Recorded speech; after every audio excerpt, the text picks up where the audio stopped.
शाळेत पहिला नंबर काढणारा टॉपर मुलगा सरकारी नोकरीत अडकतोय आणि बॅक बेंचर त्याचा दोस्त मात्र करोडोंची कंपनी उभा करतोय. असं का मित्रांनो? तुम्ही कधी विचार केलाय का? कारण सिस्टीम फिक्स नाही, ती हॅक करायची असते. तुम्हाला नेहमी शिस्त लावा, नियम पाळा, लाईन मध्ये उभे राहा असं शिकवलं जाते, पण मोठी लोक कधीच लाईन मध्ये उभे राहत नाहीत मित्रांनो.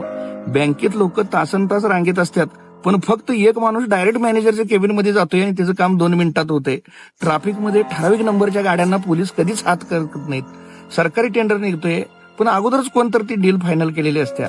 सिस्टम हॅक करणारी लोक रूल फॉलो करत नाहीत, तर ते रूल मेकर बनतात.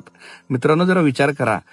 सार्वजनिक नियम जनतेसाठी असतात, पण पॉवरफुल लोक त्याच नियमांना वेगळ्या प्रकारे वापरतात. अर्थशास्त्राच्या पुस्तकात लिहिलंय, तुम्ही पैसे वाचवा, योग्य ठिकाणी गुंतवा. पण मोठी श्रीमंत लोक स्वतःचे पैसे गुंतवत नाहीत, ते इतरांच्या पैशाने पैसे कमवतात.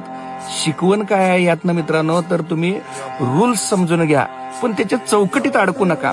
पॉवरफुल लोक काय करतात ते समजून घ्या, तरच तुम्हाला जगाच्या पुढे राहता येईल मित्रांनो.